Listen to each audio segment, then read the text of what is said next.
well, 3 weeks from now we'll be on the run, I think.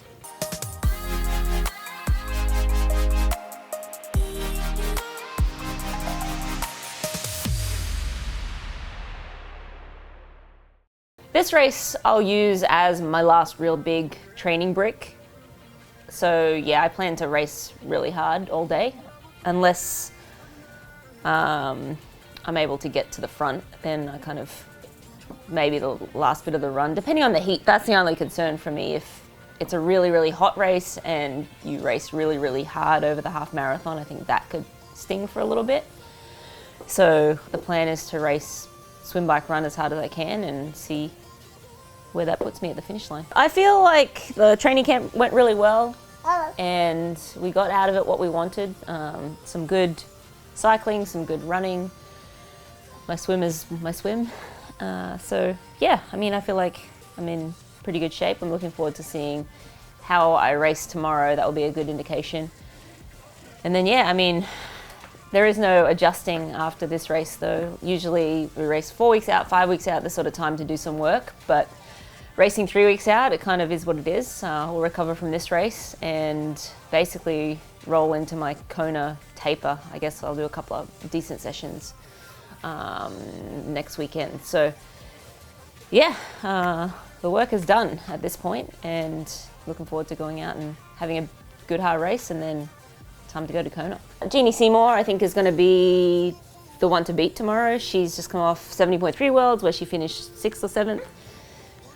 And yeah, I mean, I feel like she's had a little break, which is probably good for her because I feel like she trains a little bit too much and maybe over races a little bit. So she's probably going to be fresh and no pressure on her either, going into, given that she's done her big race for the year. And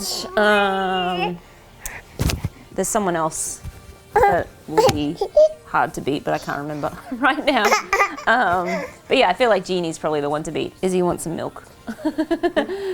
I think I have raced 3 weeks out from an Ironman before, way back in the day, maybe Coeur d'Alene in 12. I think I did Boise. I think Boise was 3 weeks before, and I crashed my bike. Still got third. It was the infamous wetsuit race where guys were wearing their wetsuits on the bike because it was so cold. But since then I have never done 3 weeks out of Kona. I always do 5 or even more, even 8 weeks. Yeah, as you progress through your career, there's always certain parts of your race that you want to improve on. I certainly haven't become much more of a much faster swimmer than I was. But I think this year with my running and my biking, I have improved. And I've done some sessions that I've never done before, which are great signs, particularly for Ironman racing and getting the nutrition right and pacing. Yeah, with the 3 weeks out, like, Rinny we were talking earlier and saying that there's no more time for correction. This is what you have. So try to get everything out of yourself you can on race day because it's almost that last bit of fitness you can get going into Kona. Yeah. So this is the end of an era for me with the Neon bikes. Augusta will be my last race on this bad boy. We got new bikes for Kona coming out, and you can get a little sneak peek on Thursday's episode. Race day game plan for Augusta: go really, really hard from the gun. It's not just a race; it's a training session. So I want to make sure that I really push myself. Obviously, you have to be smart. It's going to be a hot day, so you have to take that into account. But there are some really great riders and some unbelievable runners.